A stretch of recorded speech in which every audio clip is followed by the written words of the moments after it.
अस्सलाम वालेकुम स्टूडेंट्स। अल्लाह ताला की बबरकत नाम से शुरू जो बहुत मेहरबान हायत रहम करने वाला है। आज का हमारा लेक्चर नंबर 2 है principal of superposition of waves के बारे में। ठीक है, इससे पहले हमने डिस्कस किया था कि हमारे पास वेव्स क्या है और वेव्स की टाइप्स क्या हैं। ठीक है, तो वेव के बारे में अगर थोड़ा सा मैं आपको बताऊं जो कि हमारे इस लेक्चर में काम आएगा कि कहीं भी अगर आप वेव प्रोड्यूस करवाते हो, लेट्स सपोज कि आपके पास तालाब है, उसमें पानी है। ठीक है, आप एक पत्थर का टुकड़ा इसमें फेंकते हो तो वेव्स पैदा होना शुरू हो जाती हैं। ठीक है, तो ये जो वेव्स प्रोड्यूस हो रही हैं आपके पास, हम मैंने इसके बारे में आपको समझाया था कि ये वेव्स जो हैं जिस मीडियम में पैदा होती हैं, यहाँ मीडियम है वाटर। ठीक है, तो वाटर पे पैदा हो रही हैं। तो वाटर कभी भी जो वेव्स बन रही होती है वहाँ वाटर नहीं आगे को शिफ्ट हो रहा था, बस वाटर अपनी मीडियम जो है या वाटर जो है वो अपनी जगह पे रह के सिर्फ ऑसिलेशंस या वाइब्रेशन कर रहा होता है। ठीक है, और जो ट्रांसफर आगे को हो रही होती है वो एनर्जी ट्रांसफर कर रही होती है। एक पार्टिकल दूसरे को देता है, दूसरा तीसरे को देता है। ठीक है, तो कभी भी ये नहीं समझते कि पानी जो है वो आगे को जा रहा है। पानी अपनी पोजीशन पे रहते ही जो है वो ऑसिलेशंस या वाइब्रेशंस कर रहा होता है। सिर्फ पानी के मालिक्यूल्स जो हैं वो एनर्जी को एक मालिक्यूल दूसरे मालिक्यूल को एनर्जी देता है, दूसरा तीसरे को देता है। इस तरह जो अगले पार्टिकल्स को एनर्जी मिलती जाती है तो वो अपनी पोजीशन पर रहते रहते जो है ऊपर नीचे मोशन करना शुरू कर देते हैं और वाइब्रेशन वो आपके पास वेव्स बनती जाती हैं। ठीक है, तो कभी भी मीडियम फ्लो नहीं करता, सिर्फ मीडियम अपनी एनर्जी को ट्रांसफर करता है। अब हमारा आज का जो टॉपिक है वो है principal of superposition of waves. Superposition of waves में आपके पास क्या होता है? सुपरपोजिशन का मतलब है दो वेव्स ने आपस में कंबाइन होना है। ठीक है, अब देखिए मैं थोड़ा सा व्हाइट बोर्ड पे हल्का हल्का आपको समझाऊंगी, उसके बाद जो है हम इसकी डेफिनेशन पे आएंगे और डिटेल इसकी जो है वो डिस्कस करेंगे। लेट्स सपोज कि मेरे पास जो है एक वेव है। ठीक है, हमारे पास एक वेव है, इस तरह की एक चले हमारे पास एक वेव है। ठीक है, अब ये वेव का कुछ ना कुछ तो डिस्प्लेसमेंट होगा, इसका जो मैक्सिमम डिस्प्लेसमेंट है। ठीक है, आपकी डेफिनेशन में डिस्प्लेसमेंट का वर्ड यूज करेगा तो डिस्प्लेसमेंट का मतलब होगा जो मैक्सिमम इसका डिस्प्लेसमेंट है, या दूसरे लफ्जों में मैक्सिमम डिस्प्लेसमेंट को एम्पलीट्यूड भी कहते हैं। ठीक है, तो इसका डिस्प्लेसमेंट हम कुछ भी ले लेते हैं। लेट्स सपोज कि 3 सेंटीमीटर जो है ये ऊपर को वेव बनी है, 3 सेंटीमीटर इसका मैक्सिमम डिस्प्लेसमेंट, या मीन पोजीशन से जो है 3 सेंटीमीटर वाटर का मॉलिक्यूल जो है ऊपर गया है। ठीक है, आसान वर्डिंग में मैं समझाती हूँ। ठीक है, जैसे अगर ये मेरे पास मीन पोजीशन है तो अगर इसकी वेव प्रोड्यूस हो तो कभी ऊपर को जाएगा, कभी नीचे को जाएगा, कभी ऊपर को जा रहा है, कभी नीचे को। तो जब ऊपर जाएगा तो 3 सेंटीमीटर समझे कि ये इसकी वेव जो है वो प्रोड्यूस हुई है। ठीक है, या इसका डिस्प्लेसमेंट है या एम्पलीट्यूड है इसका।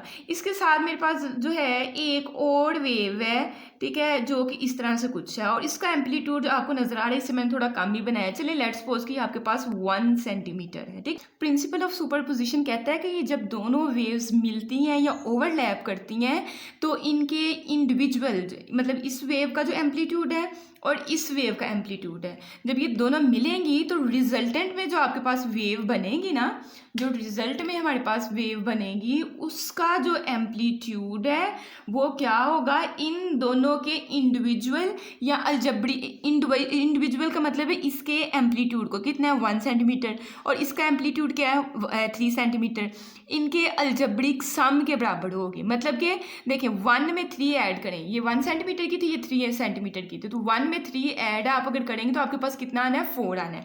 तो ये जो आप इनका रिजल्टेंट वेव जो होगी वो क्या होगी, इनके अलजबरिक डिस्प्लेसमेंट के सम के। तो ये वेव जो आपके पास बनेगी ये आपके पास कितनी होनी है 4 सेंटीमीटर की होनी है। बात की समझ आई कि नहीं समझ आई है?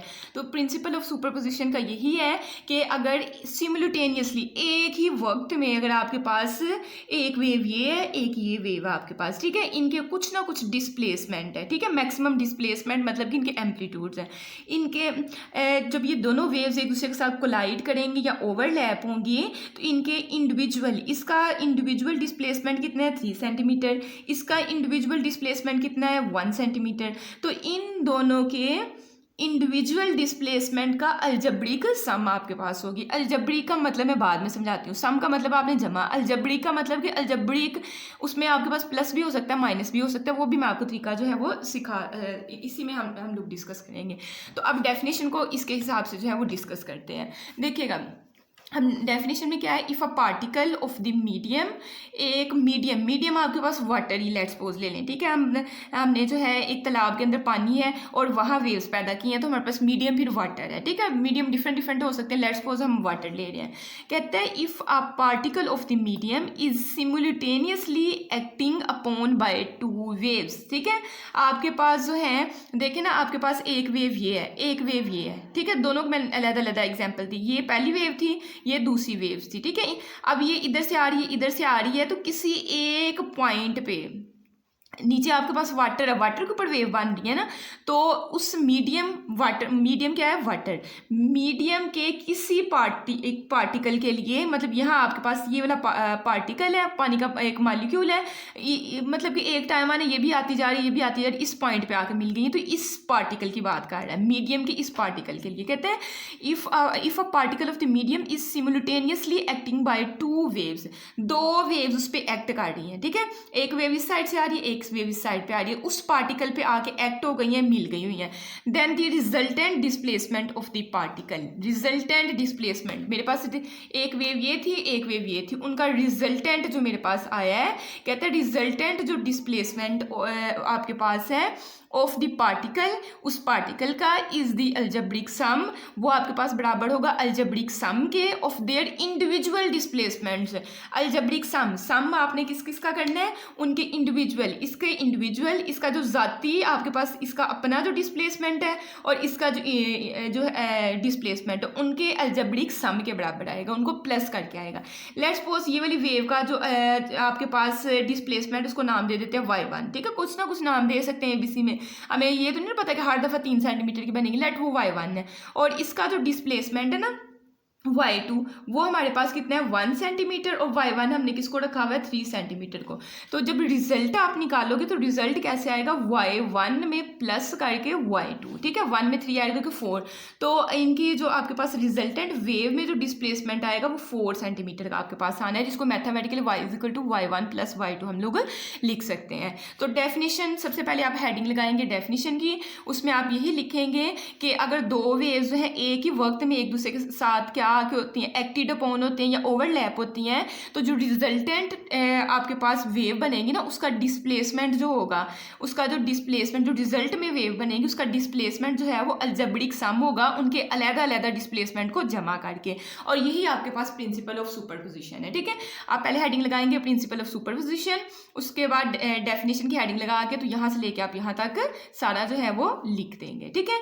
उसके बाद आपके पास जो है सिंपल वर्ड में बता रहा है कि the displacement of the individual waves, जो इंडिविजुअल अलग-अलग दो वेव्स थी ना, इनका इंडिविजुअल, इसका इंडिविजुअल डिस्प्लेसमेंट है 3 सेंटीमीटर, इसका इंडिविजुअल डिस्प्लेसमेंट है 1 सेंटीमीटर। कहते हैं कि the displacement of the individual waves, दोनों वेव्स के जो डिस्प्लेसमेंट है आर एडिड, उनको जमा किया जाएगा together to form a new wave pattern, और एक न्यू वेव आपके पास पैटर्न बन जाएगी, ठीक है। जिस पॉइंट वो मिलेंगी वहाँ ये वाला पैटर्न बनना है। उसके बाद देखिए ना, ये वाली वेव इस साइड को जा रही है और ये इस साइड को आ रही थी, जब ये आपके पास पैटर्न बन जाएगा उसके बाद ये नहीं कि ना रुक जाना है, इस साइड को उसी पैटर्न के साथ देखिएगा, ये वेव आपके पास उस साइड को जा रही है, ठीक है, और ये वाली वेव इस साइड को आ रही है। जिस पॉइंट पे मिलेंगे वहाँ रिजल्टेंट एक बड़ी वेव बन जाएगी।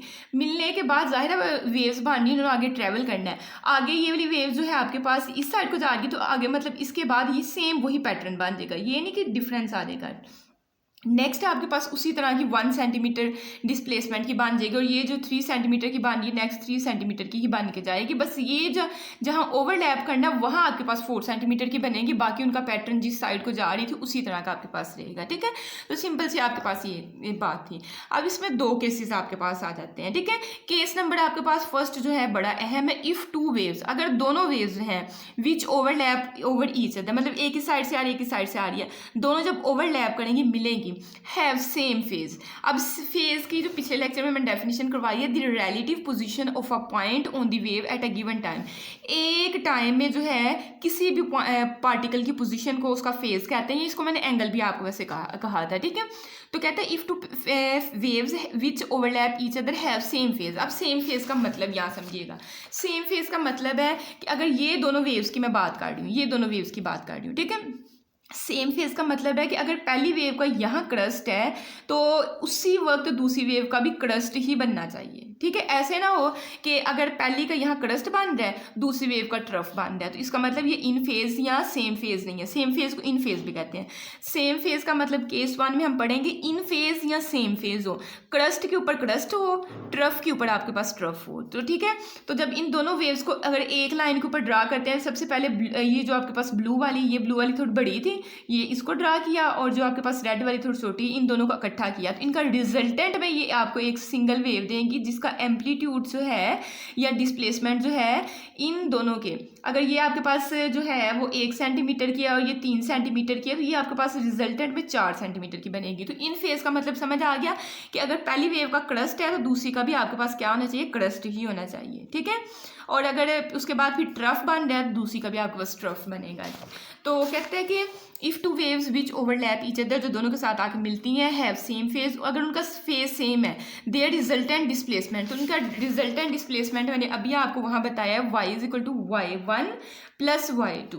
देखिए मैंने अगर आपके पास वेव्स बनाई थी ना, तो ये क्रस्ट था और यहाँ भी क्रस्ट ही था, उसके बाद फिर ट्रफ था, फिर ट्रफ है। ये नहीं मैंने किया कि इसके ऊपर क्रस्ट ले लिया स्टार्ट में और यहाँ ट्रफ ले लिया, ऐसा नहीं मैंने किया। तो मैंने रिजल्टेंट आपको सिखा दिया, उसको कैसे लिखते हैं, y1 plus y2, where y1 मैंने किसका नाम रखा था, अगर मैं दिखाऊं, y1 मैंने रखा था एम्पलीट्यूड या मैक्सिमम डिस्प्लेसमेंट, किस वेव का, पहली वाली वेव का, और y2 मैंने नेम किसका रखा था, मैक्सिमम डिस्प्लेसमेंट या एम्पलीट्यूड किस वेव का, सेकंड वाली वेव का। तो ये साथ बता देना कि y1 जो है एम्पलीट्यूड है वेव 1 का और y2 जो है एम्पलीट्यूड है वेव 2 का, ठीक है। अगर डिस्प्लेसमेंट है, डिस्प्लेसमेंट और एम्पलीट्यूड दोनों वर्ड बोल सकते हो। डिस्प्लेसमेंट का मतलब अगर डिस्प्लेसमेंट बोलोगे तो फिर मैक्सिमम डिस्प्लेसमेंट, और मैक्सिमम डिस्प्लेसमेंट को एम्पलीट्यूड कहते हैं, तो इससे नहीं कन्फ्यूज होना है, ठीक है। y1 और y2 जो है, y1 पहली का वेव का एम्पलीट्यूड है, y2 दूसरी वेव का एम्पलीट्यूड है, इन दोनों को जमा करके जो रिजल्ट बन रहा है वो रिजल्टेंट एम्पलीट्यूड उसको बोला जाएगा, ठीक है। अब अगर कोई ऐसा काम हो गया, ये तो मैंने दोनों वेव्स ली थी, इसको मैंने शायद 3 सेंटीमीटर की ली थी, एक 1 सेंटीमीटर की ली थी व्हाइट बोर्ड में। अगर दोनों का मतलब ये भी 3 सेंटीमीटर की हो, ये भी 3 सेंटीमीटर की हो, तो y1 और y2 का आंसर बराबर हो जाएगा। अगर y1 और y2 आपके पास बराबर हो जाएंगी, इधर देखें, अगर y1 जो है वो बराबर आ जाए y2 के, तो फिर रिजल्टेंट वेव कैसे निकालोगे, y1 को भी किसके बराबर रख लेना, y2 के, तो y1 की जगह यहाँ आपने क्या पुट कर देना, y2, ये भी आपके पास क्या है, y2, तो y2 में y2 जमा करोगे तो 2y2 हो जाएगा, ठीक है। चाहे y1 की जगह y2 लिख लें या यहाँ y2 की जगह y1 लिख लें, अगर तो आपके पास आंसर में क्या आएगा, 2y1 आ जाएगा, यहाँ 2y2 आपके पास आ जाएगा। तो देखिए नेक्स्ट आपके पास कहता है इफ़ y1 और y2 आपके पास बराबर हो, then resultant displacement, resultant displacement में 2y1 या 2y2 आपको आंसर में दे देगा। ये डिपेंड करता है, देखिए ना मैंने अगर आपको निकाल के दिया y is equal to 2y2 निकाल के दिया है, तो मैंने y1 की जगह जो है y2 इस इक्वेशन में रख दिया, ठीक है। y1 y2 बराबर है, अगर मैं y1 की जगह y2 रख देती हूँ तो आंसर में 2y2 आ जाएगा। अगर मैं y1 को चेंज नहीं कर रही, y2 की जगह y1 यहाँ रख दूँ तो 2y1 आपके पास आंसर आ जाएगा। तो पहला केस आपके पास सॉल्व हो गया। नेक्स्ट आपके पास है केस सेकंड। केस 1 था आपके पास इन फेज हो, इन फेज का मतलब अगर पहले का क्रस्ट है दूसरी का भी क्रस्ट हो। सेकंड केस आपके पास है अगर आउट ऑफ फेज हो या ऑपोजिट फेज हो, मतलब कैसे, अगर पहली वेव मेरे पास ये बन रही है, सेकंड वेव ये बन रही है, ठीक है। तो अगर एक का क्रस्ट है और दूसरे का ट्रफ, स्टार्ट में एक का क्रस्ट है और दूसरे का ट्रफ है, तो ये सेम फेज नहीं है, ये क्या है, ऑपोजिट फेज है या आउट ऑफ फेज है। तो इस केस में आपके पास अब यहाँ आपकी उस बात का आंसर जिसमें उसने लिखा था अलजब्रिक सम, हालांकि वो सम भी बस लिख सकता था, अलजब्रिक लिखा है, तो अलजबरा के लिहाज से आपके पास किस तरह से सम बनेगा। अब देखिए एक आपके पास वेव ऊपर बन रही है, ठीक है, तो उसके लिए इसका जो एम्पलीट्यूड होगा वो y1 है, और जो आपके पास इस एक्सिस के नीचे वेव बनेगी ना उसको नेगेटिव लिया जाता है, तो ये y2 नेगेटिव का हो जाएगा। अब अलजब्रिक सम अब कैसे निकालोगे, यहाँ देखिए इसने निकाला हुआ है, पहली वेव है y1, उसमें सम ही काट रहे हैं, और दूसरी वेव क्या है माइनस की y2। अब देखिए प्लस माइनस माइनस, तो माइनस भी आपके पास हो सकती है, तो इनका रिजल्टेंट वेव आपके पास कैसे आएगी, देखिए इसका क्रस्ट और इसका ट्रफ, तो क्रस्ट और ट्रफ आपके पास मिल जाएंगे। अब अगली का यहाँ ट्रफ है, रेड वाला ये ट्रफ और इसका क्रस्ट है, तो इस तरह की आपके पास रिजल्टेंट वेव बनेगी, ठीक है। अब देखिए क्रस्ट ट्रफ एक दूसरे को वैसे ही कैंसिल आउट कर देंगे, तो आपके पास एक स्मूथ एक लीनियर लाइन आपके पास आ जाएगी। तो कहते हैं कि y1 माइनस y2 आपके पास ये आंसर आ गया। अब देखिए ना, ये कैंसिल करने का मतलब है क्या, अगर ये भी 3 सेंटीमीटर की है, ये भी 3 सेंटीमीटर की है, तो y इस यहाँ भी 3 पुट कर दो, यहाँ भी 3 पुट कर दो, 3 माइनस 3 करेंगे तो y का आंसर आपके पास क्या आ जाएगा, 0 आ जाएगा। तो मतलब वेव्स आपके पास जब ये कंबाइन होंगी तो इनका रिजल्टेंट आपके पास क्या हो जाएगा, 0 हो जाएगा। अब ये केस 2 आपका बड़ा अहम है, ये y इज इक्वल टू 0, ये आपके पास ना वो डिफरेंट ये principal of superposition different devices में लगाया जाता है। आप हेडफोन्स यूज़ करते हो, हेडफोन्स में अगर आप देखें आपकी सराउंडिंग की भी वॉइस होती है, वो आपके कानों तक नहीं आ रही होती हैं। इसके साथ जो है, अगर हेडफोन में आप कुछ भी सुन रहे हो, सॉन्ग वगैरह सुन रहे हो, तो सॉन्ग वगैरह में भी आप सिर्फ आपको सॉन्ग सुनाई देता है, जहाँ रिकॉर्डिंग हो रही होती है वहाँ डिफरेंट नॉइसेज आपको नहीं सुनाई दे रही होती। क्यों? क्योंकि उस पर यही काम किया जाता है, ठीक है। एक आपके पास एम्बिडियंट जो नॉइस है आपके पास, एक बुरी जो आपके पास आवाज़ें हैं, सराउंडिंग की आवाज़ें जो है, उससे एक वेव पैदा होती है, ठीक है। अब हेडफोन के अंदर उन्होंने क्या किया होता है, हेडफोन के अंदर उन्होंने प्रोसेसिंग यूनिट लगाया होता है। जिस तरह की वेव पैदा होती है ना, उसके ओपोजिट, अगर इस तरह की वेव पैदा हो रही है तो इसके ओपोजिट इस तरह की वेव जो है वो प्रोसेसिंग यूनिट जो है वो पैदा कर देता है। जब ये दोनों वेव्स उतने ही एम्पलीट्यूड की, अगर ये 3 सेंटीमीटर की या 10 सेंटीमीटर की, तो ये भी वो 10 सेंटीमीटर की ही पैदा करेगा। और जब ये दोनों कंबाइन होती हैं तो ये जो है क्रस्ट और ट्रफ ने एक दूसरे के असर को जो है, मतलब जब सेम एम्पलीट्यूड की 3 सेंटीमीटर की, तो वैसे y इज इक्वल टू आपके पास क्या हो जाएगा, 0 हो जाएगा। तो आपके पास नॉइस को कैंसिल किया जाता है। ये हम अभी एप्लीकेशंस में पढ़ेंगे। तो सेकंड केस की भी आपको समझ आ गई। अब आपने हेडिंग देनी है फॉर n वेव्स। अब ये तो हम 2 वेव्स की बात कर रहे हैं वाटर के ऊपर। अगर आप यही आपने पहले टॉपिक में देखें तो आपके पास n वेव्स 100-200 वेव्स भी पैदा हो सकती हैं, 1000 भी हो सकती हैं, 10 भी हो सकती हैं। तो n वेव्स के लिए आपने क्या करना है, n वेव्स के लिए सीधा सीधा इसी को y is equal to y1 y2 plus so on करते हुए yn। अब अगर 5 होगा तो यहाँ n की जगह 5 पुट कर दो, पीछे 4 आपके पास y1 plus y2 plus y3 plus y4 plus y5 तक खत्म हो जाएगा काम। अगर आपके पास 10 है तो n की जगह 10 आ जाए, 10 वेव्स हो जाएंगी, ठीक है। तो आप फॉर n वेव्स के लिए आप इसको इस तरह से लिख सकते हो। अब यही आपके पास जो है, this is called principal of superposition of waves. इसी को principal of superposition of waves कहते हैं। अब अगर मैथमेटिकली, नेक्स्ट आपने हेडिंग देनी है मैथमेटिकली की, ठीक है। अब मैथमेटिकल ये भी हो सकता है कि आप देखें ना, आपने फेज की बात बार बात करनी है। एक तो आपने बार बात करनी है कि इसका कुछ ना कुछ एम्पलीट्यूड होगा, और मैंने कहा इन फेज और आउट फेज का मतलब है कि एक टाइम में अगर मतलब क्रस्ट के ऊपर क्रस्ट ही आ रहा है तो इन फेज बोलोगे, और उसी टाइम में अगर क्रस्ट के ऊपर ट्रफ आ रहा है तो फिर उसको आउट ऑफ फेज बोलोगे। तो इसमें मतलब 2 चीज़ें, एक आपके पास टाइम अहम है, दूसरा आपके पास जो है इसका एम्पलीट्यूड आपके पास अहम है।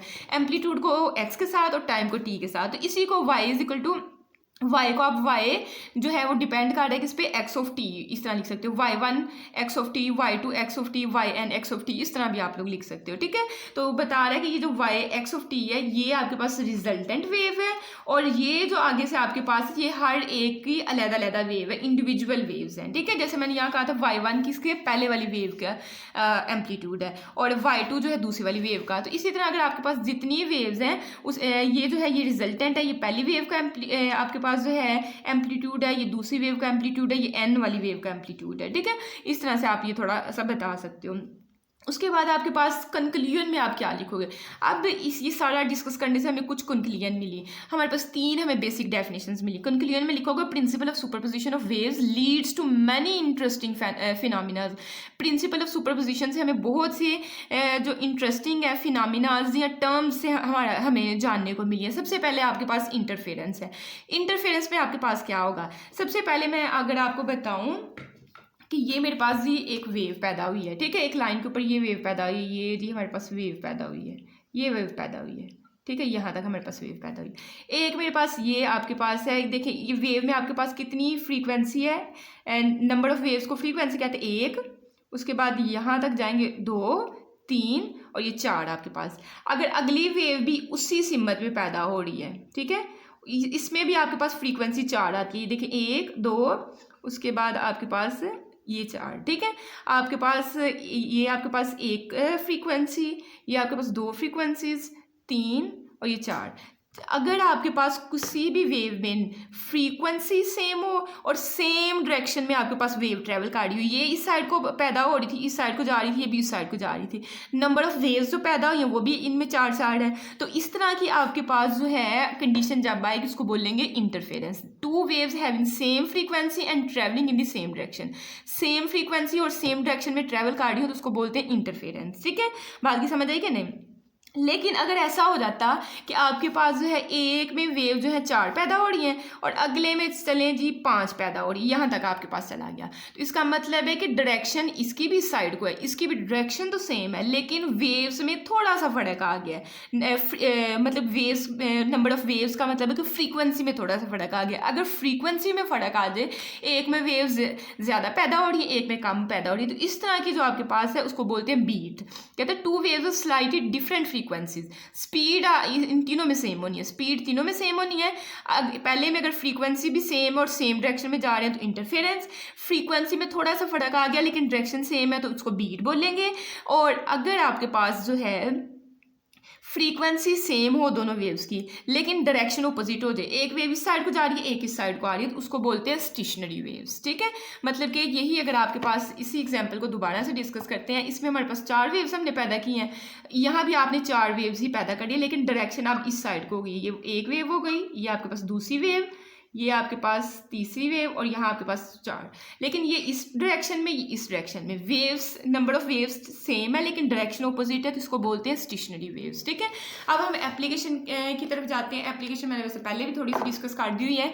Applications of the principal of superposition, कहते हैं by applying the principal of superposition of waves, noise cancelling headphones effectively eliminate unwanted voice.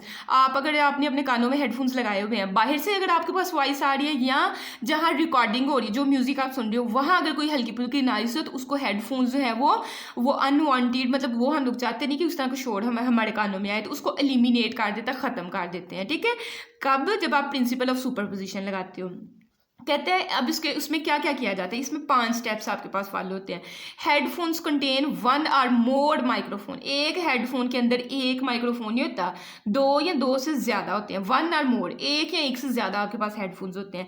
That capture ambient noise, जो आपको नॉइस पसंद नहीं होती है, चाहे पीछे से शोर आ रहा है, चाहे आपके पास कोई इन्वायरमेंटल नॉइस है, मतलब गाड़ियाँ वगैरह चल रही, किसी भी तरह की जो वॉइस, मतलब उस सॉन्ग के अलावा जो वॉइसेस हैं उनको पहले कैप्चर करता है अपने अंदर। ठीक है, कैप्चर करेगा, उसके बाद आपके पास उसके अंदर माइक्रोफोन, हमने कहा एक या एक से ज़्यादा लगे होते हैं, तो क्या करता है माइक्रोफोन उस आवाज़ को, उस अनवांटेड वॉइस को अपने अंदर कैप्चर करता है, फिर उसको सेंड कर देता है। ठीक है, किसको आगे लगा होता है? एम्पलीफायर। 10th क्लास में आपने पढ़ा था, एम्पलीफायर का काम होता है उसको एम्पलीफाई करना, क्लीन करना।